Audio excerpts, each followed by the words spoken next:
Chad Opitz. Did I say that right? You did. You said it Okay. perfectly. Opitz, like Oh, exactly. Like armpits. Like, armpits. oh, pits. Yeah, That's the pits. that's not good. He's on stage. No, I'm just kidding. Okay, we have to start by your connection with Weird Al because I'm obsessed with Oh, Weird yeah. Al. Like, tell me about when your love for Weird Al started and how you've met him and stuff. I mean, I've loved Weird Al forever, as literally as long as I can remember. That was like before I was even interested in music, I liked Weird Al. Yeah. Because I knew the songs he was parodying and they were goofy and stupid, and that like was all I was about when I was a little kid. And that's continued as an adult. Yeah. And so I mean, I also love seeing the resurgence of popularity he's gotten because like there was a time period there where it dipped, but it's come back for sure. Like he's very popular now, and I was very lucky to meet him because I have a friend who's editing the Naked Gun movie that's coming out. And so I got invited to a preview screening of that, like a test screening, Way cool. and it was on like the Paramount lot, and like I was just standing in line to wait to go in. And Weird Al comes walking up right behind me, and I was just turning around. I'm like, "Are you Weird Al? What are you doing here?" You know. Of course, I'm like, and he's like, "Oh, I'm in the movie," and I was like, "Oh, well, okay." He's like, "Well, I hope I am. I hope I end up in the finished product." And I was like, "Well, I know somebody editing, so I'll tell him to keep you in, you know." Well, and And he so was we, in the Naked Gun movie previously, yeah, so it would be so full circle to come back in the new Naked I Gun, think you know? that's why they included them. Yeah. And And you're right. I got teased for liking Weird Al in fourth, fifth, did and you? sixth grade. Yeah, of course, because it wasn't cool. Everyone liked NSYNC and Backstreet Boys. And then now I'm like applauded as like a cool chick that likes Weird Al now that like years It's later. it's come That's back around. yeah, how Yeah, that there was a happened. there was a there was a I would say like definitely early 2000s nobody was paying as much attention. It's kind of weird because that was like I loved the 80s stuff, and then I really got into like that album Poodle Hat that he had that came out in like I 2003 did or not. I something. did a whole 14 album walkthrough with Bermuda Shorts, the Mm. drummer, and that's the only album I don't like is Poodle Hat. Really? Oh, I like that Yeah, one a lot. I hate that one, but everyone disagreed with me and liked it. Mm. So I'm Amish Paradise for me because that's where Oh I yeah. bought the album by myself. I mean, sorry, Bad Hair Day. I bought Bad Hair Day by myself, and Hmm. I just love that album the most. And then Running with Scissors, Oh and yeah, yeah, yeah. yeah, yeah. But in Poodle Hat, I dipped, I That's dipped fine. I in think a fan. lot of people did. And then he didn't start getting what was that one that came out? Riding Nerdy. So it was like it wasn't that long of a period, maybe 6 or 7 years where he wasn't as cool.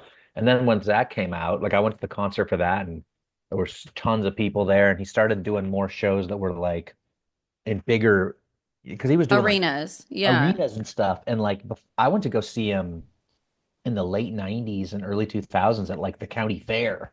Oh yeah. Like, so we could, I mean, I got to see him for free. I got a ticket for the fair, and I was able to see Weird Al for free. What a fucking deal, you Yeah, I know? saw him at Great America. I saw him at the Santa Cruz County Fair for like free too Hmm. that day. And then now it's really expensive. I'm going to see him. He's going to come back around to Modesto is the closest, which I Yeah. laughed too. I saw that you did a bit about Modesto. I worked morning Hmm. radio at Rock 96.7 in Modesto. And I joked too, like, oh, I made it to the biggest, most best place to do a morning show in Modesto. And you teased about performing there.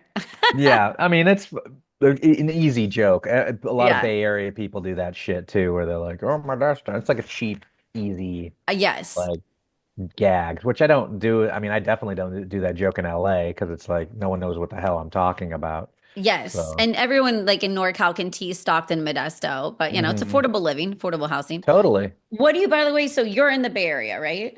I'm not. I'm in No. LA now. I was in the Oh, Bay okay. for a long time. I was You in San. perform there a lot. Oh yeah, I still go up there a lot. I was just in Sacramento like this weekend. I was doing a show at like a plant shop, but it was like shockingly like it paid pretty well. It was worth going up for. It was Yeah. fun too. Yeah. And but I come up all the time. I was just up. I did a bunch of stuff in October up there. I'll be back. I come up like Yeah. every few months or I'll so. have to come see one of your shows. That'd be fun. Where are you at? I'm in Sacramento, Oh, dear. Okay. So I come up that area all the time. I just was just messaging with but I somebody was in like, LA for 7 years. So that's why it's oh, okay. confusing. So I was there and then I've been here now for God, almost 8 years, but I spent my wild 20s in Hollywood in Santa Okay. Monica. And I'm down in a mid city. I love Yeah. LA. Yeah, me too.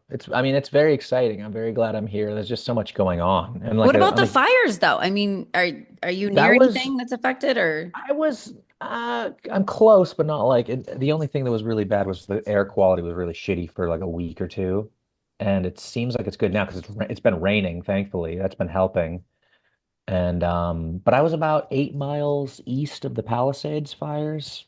And then the one that really freaked me out was when that one in Hollywood started, like the Sunset Fire, Yeah. like the night after, like I think it was Wednesday the 8th. That one started up, and I was like, whoa, that's when all my friends were like, all of my all the Instagram stories were like, I'm getting out of town. So I was like, I better, pack a bag in case, because I don't know what the hell's going on. And go to So Modesto. head up to Modesto, yeah, where Yeah. clean air is prevalent. Yeah. And but thankfully it's gotten a lot better, so it Yeah. seems okay now. I'm headed back down in April to host the Rainbow Bar and Grill's 53rd anniversary party. That's like my little Oh, stomping ground I went area. there recently. I went there like well some over the summer and it was awesome. That was a Isn't it cool cool? bar. It's the coolest dive bar. And you never know who you're going to see. There's like huge Hmm. rock stars, Vince Neil and Jelly Roll just pop in and grab a drink. Yeah, So that was it's a cool neat. spot. Yeah. So wait, when did you know you had enough childhood trauma to get into comedy and be I a mean, comedian? I don't know. It's funny. I don't usually utilize that as much as other comics do because I tend to keep things fairly light and goofy. But yeah, it's definitely there's plenty there for sure. But like I don't tend to talk about it as much, you Yeah. But I know. mean, it makes you funny, right? It gives you character if you had Oh an yeah, exciting it's like childhood. oh yeah, and for me it was absolutely like a defense mechanism. Like being funny was like my way of keeping sane, and also like I was a super fat kid, so that was also my like I'm the funny guy. Whoa, I felt almost obligated to do that. And thankfully now I don't really feel that obligation. I just want to do it because it's a way of expression and like it's my I love performing, I love writing, so it's my way of getting all that my brain out there. Yeah. And so, yeah, Those are some of my favorite guys to date. Used to be fat guys, but lost weight because they usually yeah, have low self-esteem and don't know they're kind of hot. So it's like I can like chain them yeah, up and they listen yeah, well. sure, So yeah, I yeah. They're married like, one of those on my there we second go. marriage. Yeah. Yeah, yeah. See, you had it all mapped out. You got a game I plan. do, but I'm You got a looking for my type. third divorce. I haven't found it Oh yet, shit. but I'm Okay. I'm out there in the streets. I believe in you. Okay, thank you. Thank you. But not the apps. Man, have you gone on dating apps or how is it Hmm. dating as a comedian? What do you do? How does it work? Um, I mean, it's awful in terms of like the timing because like it's hard to find time to meet people. That's not good. I mean, that's caused several relationships to just be cut off because Yeah. I don't have time to, I'll be like, I can't meet up until it just really limits things in that regard. So I think that's why a lot of comics end up dating other comics, but that's generally not a great idea, because if I it say does no industry, implode, right? Like you don't do yeah, it. Like I've been dating musicians forever. And then I'm like, I don't want to date you and we break up and I have to interview your band later. And so hmm I want to stay away from it, but I get what you're saying. You're in the realm, you're around each totally. other, you're Yeah. meeting. You already have a lot in common in that regard, and like the Yeah. time tends to work out better. But I think the trick is to find people who are also involved in the arts, but not your specific art. Yeah. Who get what you're going through, have respect for it, but it's not, the scenes aren't completely intertwined. I think Yeah. that's the way to go. No, I feel that. I feel that. And so I saw too that you opened for Tom Green. Did you guys get Hmm. to talk at all or interact? He was so nice. That was, I mean, to this day, man, when was that? I think it was 2019. Still one of my favorite like comedy weekends overall because like I mean I don't like to toot my own horn but I legit like a couple of those sets were just like insane how well I did and I think it's just a mix like that was the kind of crowd that jived with what I'm talking about or how I perform and he was so cool and very super humble guy. That was like one of the aspects was like me and this other comic that were working with him in Torio on the last night. We were like, hey, you should come over to the Punchline and do a set over there because like they do this Sunday showcase thing. And if you just popped in, I'm sure they'd put you up and people would go ape Freak shit for you out. showing up.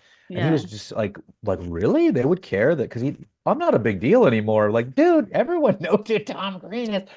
He was so like nice about it. He went over there and crushed, and Yeah. he was a very nice dude. And he even did. I asked him to do a little video with me where I was like, because in Charlie's Angels he goes by the Chad, and Yeah. so I asked him to do that. Is it the Chad? So he did that for me, and it was really cool. I sent that to my brother, and he was like, "Oh my God, it's Tom Green!" That was We a big tease deal. Chad from CKY and we're like, is it the Chad?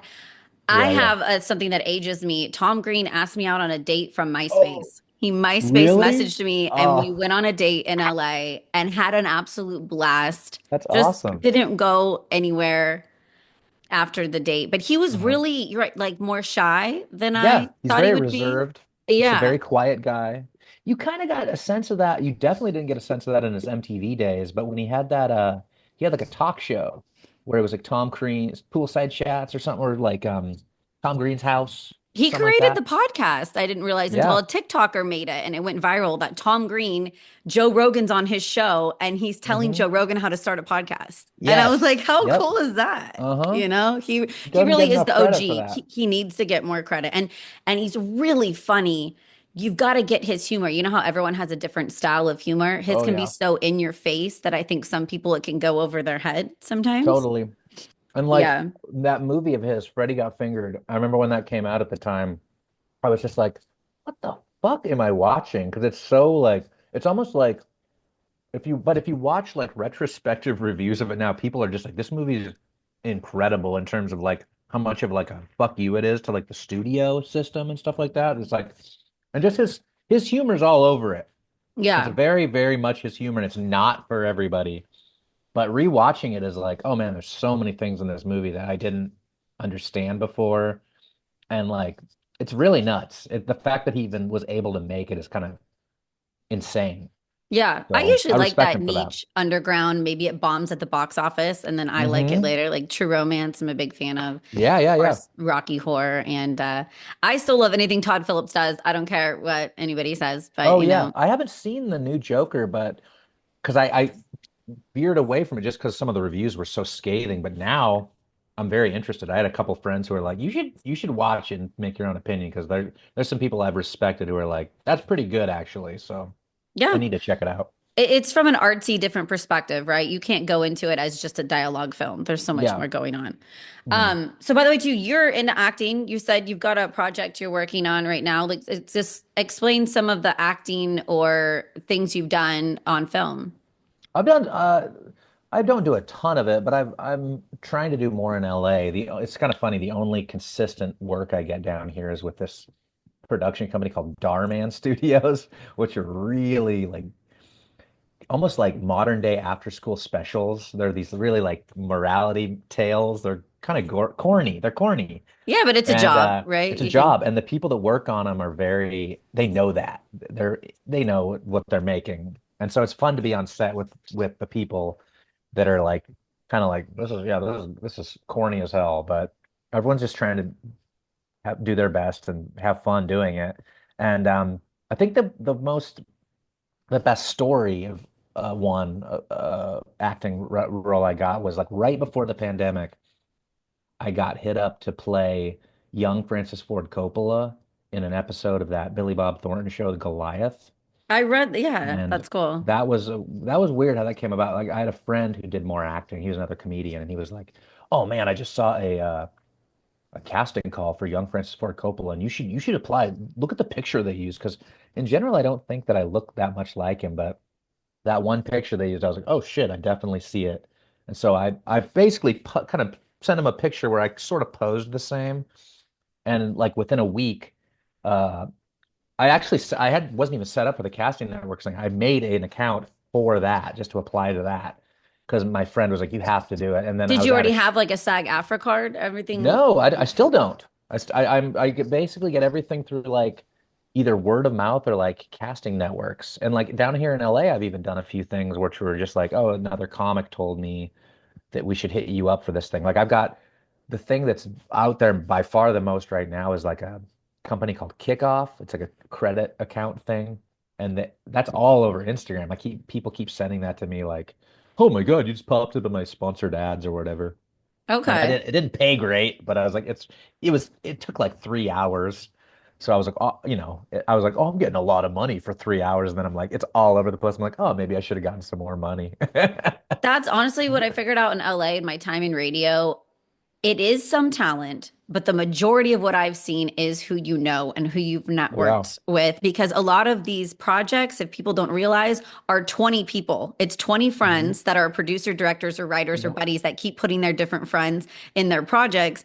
It's really rare that someone walks into a cold casting call and just makes it and takes Yep. off from there. It happens. I'm not saying it's impossible. The Hmm. majority of my friends and people I've known, it's like, oh, that's my buddy. Connections. And I did my Yep. buddy's, film. Do you have like a favorite comedian or someone that you Oh, kind of looked up to? oh, I mean, I think forever is probably going to be Norm Macdonald was I think the funniest person probably who He's ever so lived. funny. And like, it's kind of funny. Probably my two all times are Farley and McDonald, and they're like completely different styles of comedy. But Yeah. I think in terms of the styles they do, they're the best at what they do. And the Norm was just everything he did was funny. Every talk show appearance was funny. I mean, there's just no way you could duplicate his type of like cadence and his wording was so specific, He's so so specific. straightforward and raw, and you don't see it coming. Like when he's getting interviewed by Jerry Seinfeld in the car, and he talks about Bill Cosby as a Yeah, rapist, yeah. but it just sounds very matter of fact, Of And course, then it's he super funny zings it. too. Oh, Yeah, he's that one where he's like, I think it was what was he saying? It was like the worst part is the hypocrisy, and yeah. actually, I'm pretty sure it's the raping. Yeah, It's like, I'm pretty sure yeah, it's the so raping, but yeah, like it's like like I think raping is like hypocrisy is walking. way down there. It's like I think it's first the raping and then the drugging and then the scheming. The Yeah. hypocrisy is probably number 50. Yeah, He's so super fucking funny. good. Yeah. I'm obsessed with Tim Dillon. Like it's an unhealthy, I'll Oh admit, yeah. obsession. I like Mhm. we're raised from the same Irish Catholic insane family as only children, so I just vibe with him. And I saw he just posted he's going to do a project with David Spade and Theo Vaughn. Oh, Did you see that? I did They're going to do not. a What's it gonna movie. be? They're gonna I do a don't know. movie? That's it. They're Oh, doing a that's cool. movie, those three, and I'm like, oh, it's going to be good. It's going to Is it be going to fun. be like a buddy movie? Like what kind of flick I is know it? they just on their Instagrams, David Spade and Tim Dillon said the three of us were doing something, and everyone's joking like the Three Stooges and Yeah. tagging that. But I'm like, those three are very different, but Hmm. I see them gelling really well Yeah, together. me too. I can actually totally see David and Theo almost being like in the relatives or something in a weird way. Like Like, I don't know. yeah, the Yeah. Joe Dirt and Theo, like kind of Yeah, mullet, like weird. And then totally. Tim is so intelligent. And that's what a lot of people don't understand about a ton of comedians. They can dumb it down so Hmm. middle America can understand them. But Tim's intelligence is off the charts of what's going on in the world. But the way he Hmm. states it makes it kind of silly, or Totally. cool. Yeah, that's smart because it's like it doesn't alienate everybody in front of you. Yeah. I really liked your bit too about thirst responders, thirst Oh, traps. thank you. I try to post thirst traps to get young boys in the DMs. And so I liked your analogy on that. Yeah. But I don't need thirst responders. They're heroes. Yeah. And so Mhm. wait, I obviously worked in rock radio for several years. So do you have music? Do you have bands that you like? What's your music I selection? love music. In fact, before I did stand up, I had a one-man band called Nervous Energy. That's kind of how I got into comedy, is because Oh, like no a lot way. of that was I just played the keyboard, had beats, and sang. And I went to music school. I was a musician. I still Oh am a shit. musician, but I just don't utilize it as much. I was a singer. I did opera and stuff. And Are you that world, gay? am I gay? Yeah. No, I'm Because not. you did opera? No? No, Okay. that's not. No, no, no. That's so Okay. funny. No, man, I what was I didn't gonna know say? you were a musician though. And Yeah, so you sing, you play an and I instrument, play keyboard the and skin flute and the skin keyboard. flute, the old meat whistle. And that's Yeah. correct. And then you were like, hey, I failed at that. I might as well tell jokes on stage in front of people. Well, basically, it was like one of those situations where I was getting booked a ton when I was in Seattle, and then I moved down to Santa Cruz, and I was having a hard time getting booked because it's a kind of a weird act, and like no, I didn't know anybody in town, and I was like, well, what do I? Shit, I need to get up on stage more than like once a month. I was getting Yeah. really depressed, and so I went to this open mic, and I was like, this comedy open mic, and I was like, at least I wouldn't be the shittiest person going up there. That's kind of why I started because I'd never seen open mics before. Yeah. I didn't know how bad comedy could get. And I was like, well, shit, I'll be better than at least a few of these people. I'll try it. And I just fell in love with it. And like, just been going since then. And like, I still occasionally do music. I have a few bits that incorporate music, like a whole like RoboCop opera thing. And So it comes in to play, but every time I do that, like music stuff, I'm like, I should do more of it because it's a lot of fun. But I do That's, love music. I'm a big, huge Devo fan, Talking Heads, oh yeah. 80s, 70s, 80s stuff I love. Peter Gabriel, stuff like that.